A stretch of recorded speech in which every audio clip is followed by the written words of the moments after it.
guest today is Matt Groves. Matt, how are you? Doing good, David. How are you? I'm doing great. Welcome back to the show. I can't remember how long it's been. Oh, it's been a few years. It's been a long time. Yeah. We spoke, you gave an Android talk. That's right. And that was the day we met. Yes. It was that day, and I asked you if you could record, and I think you were early in your speaking career. Yeah, well, it was. It was very early, And yes. Look at you now. Yeah, right. Now I've come a long way. Now what are you? I'm a developer advocate for Couchbase, so I do speaking as part of my job now. Outstanding. We used to call those evangelists. And Yeah, same thing. That's excellent. In fact, I saw your talk on NoSQL. That's right. NoSQL and toasters. Yeah, right. And I'm sorry I was late for it, but if I ask a question that you answered in the talk, everybody here wasn't even at the talk. Yeah, that's right. That's right. So, it's fair game now. It's fair game now. What was the title of the talk was what? Yeah, I have a NoSQL toaster. Why would I want a NoSQL database? What is a toaster really NoSQL? Yeah, well, it is. You can't use SQL queries on it. You can store data in it in the form of bread, and you can get data out in the form of toast. So it's as much a NoSQL database as anything. It's schemaless. Right, there's no schema. There are no foreign keys. Yeah, it takes wheat bread, white bread, all kinds. What's your favorite NoSQL database? Well, my favorite is Couchbase, of course. Couchbase. I'm obligated to say that. They're my employer. Yeah. So let's narrow it down. Because NoSQL, Sure. as you say, not only is it a big topic because it's not well defined, but even if you were to define it as, I don't know, schemaless, non-relational databases, Sure. it's huge. There is a lot of variety. And there's even different types of them. What type is Couchbase? So Couchbase is it's a multi-model database. So it's document database is one of the main use cases, but it can also act as a key value store as well. Can we define those terms? What is a Sure. document database, for example? So a document database it's basically a key value store. You have a key. Each document has a key, and a value contains some information. The difference is that a key value store, that data can be whatever. It can be some random blob. It's data agnostic, if you will. Whereas a document database, you're going to have to use some sort of document structure like JSON or XML or Bison or something like that. And your documents will be in that format. Okay. So tell me specifically Couchbase. What problems does it solve? So Couchbase is a document database that is distributed and highly available, and also has a built-in caching layer onto it there. So some of the things that it solves well is availability. So you have a cluster of nodes that make up a Couchbase cluster, and if one of those nodes goes down, the other nodes will compensate, and you can still use the database until you get that node back up. And the other thing that you can do is scaling. So you can just add in, just rack up another server to add it to your cluster. Okay. And you can just add more capacity that way to your whole cluster. When we speak of clusters, different databases define clusters differently. Sure. When we add another server, are we syncing up another copy of the database and storing it there? Not exactly. So a Couchbase cluster is a collection of one or more nodes. Each of those nodes typically is one machine, one server. Okay. And then as you do operations to that cluster, Couchbase will use a hashing algorithm to determine, well, which node should I write this data to or get this data from.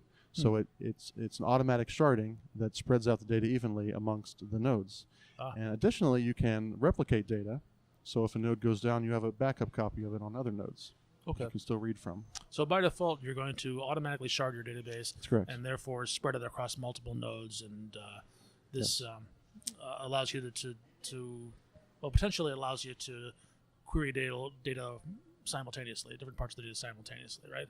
Well, certainly there's some asynchronous options to query from Couchbase, sure. And but I mean, the thing is, you don't have to think about, as a developer, you don't have to think about those individual nodes. As long as they're part of a cluster, you're dealing with the cluster manager itself and not figuring out which node. I guess what I'm getting at is the big advantage of this clustering in this way is maybe the size of the database. You can infinitely scale the size of the database. Yes, you can scale out very, very large data sets, absolutely. Okay, because you're not limited to it's just a single server or a single node on which to store it. Okay. Right. All right. And you can do that with other databases, but they take a lot more configuration. Yeah, well, sometimes it's very easy. Like in my session today, I talked about Couchbase is very easy, and React is very easy to scale out. Relational databases traditionally are not as easy to scale out, just because they're relational and tables are related to each other, and that's hard to split across multiple servers. Right, especially if you have one data on one server related to data on another. Yeah, exactly. Yeah. Exactly. Okay.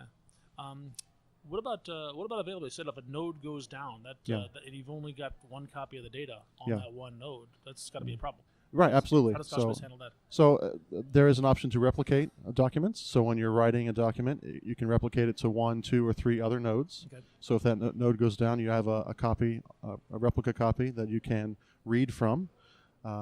Or potentially, if that node stays down, you can then promote that document to an active copy and then just pick up where you left off. Okay.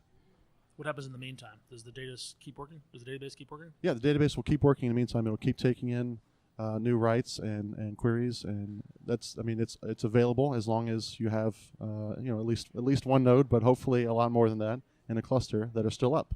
Okay. What else do we mention here? What are the other advantages?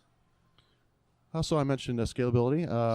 One of the things about document databases in general is that there's no schema that's enforced by the database. So you can write a JSON document of any kind and save it as a document. So, in a relational database, if you want to add a new field, you have to say alter table, add new field. It's got to be of this type.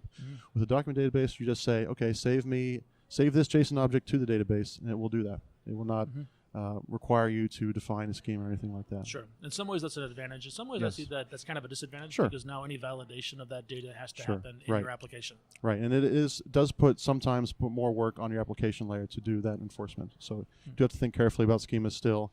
Even though it's a schemaless database, it just means that you're in charge of the schema instead of the database. Okay. What about reporting? Sometimes document databases are not as good at, say, ad hoc reporting, for example. Sure. As a relational database. Is that true of Couchbase?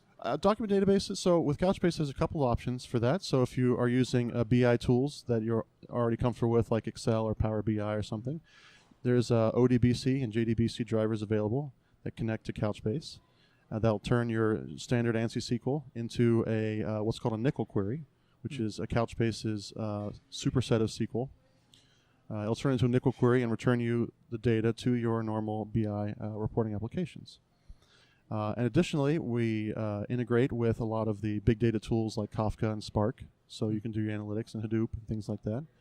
And finally, the nickel query language itself is great for doing aggregations and sums and averages and things like that with normal SQL syntax that you're used to using.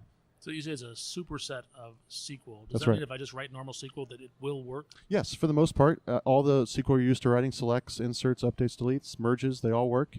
A superset means that because it's JSON data, there's some additional stuff that needs to be in there to handle some things that JSON does that a normal table doesn't do. All right. You were telling me earlier about there's a mobile product. That's true. It's similar to the Couchbase server database.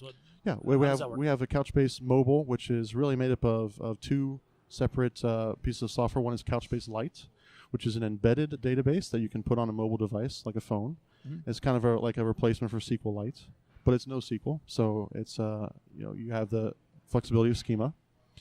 And does that work pretty much the same way? Like as a developer, if I write to the mobile couch, is that pretty much it's a different API, so it's not going to be exactly the same, but it's very similar to how it works.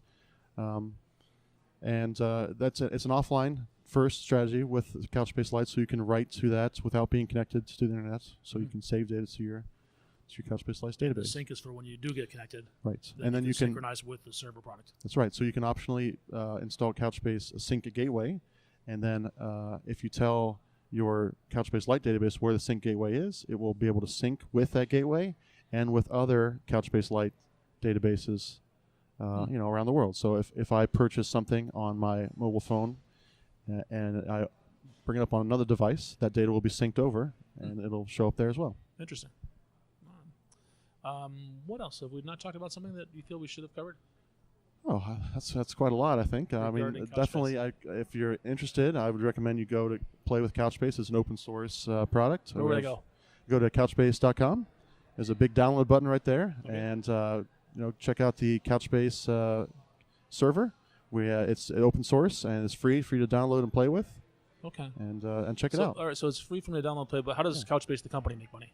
Also, we have the community server edition, which is always free, open source, for you to use even in production if you want to. You can use the community server.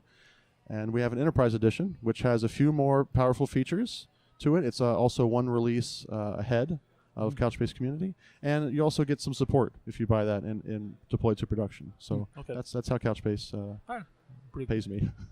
Pretty comfortable model. A lot of people use that model. Sure. Yeah. Are you and you're advocating this? You're speaking about it. Are you writing about it as well? Yeah, I'm blogging at blog.couchbase.com. I do a lot of blogging there, and I'm also blogging on my own blog sometimes, crosscuttingconcerns.com. Matt, thanks so much for taking the time. Thanks for having me on the show again, David.